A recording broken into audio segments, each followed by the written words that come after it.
Hello, Tech Savvy. Ready to tackle a tech challenge together?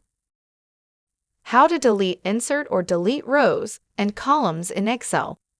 Do you find yourself struggling with managing rows and columns in Excel?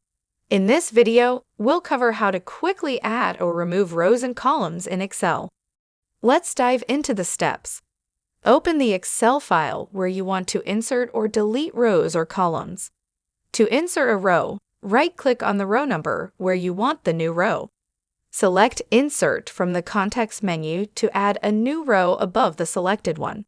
To delete a row, right-click on the row number you want to remove. Choose Delete from the context menu, and the row will be removed.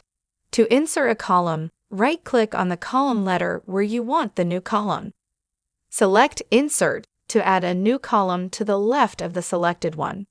To delete a column, right-click on the column letter of the column you want to delete.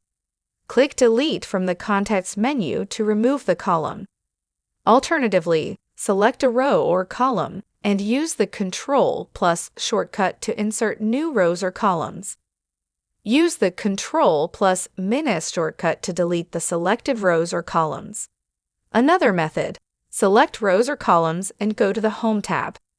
In the Cells group, click the Insert or Delete drop-down menu for additional options.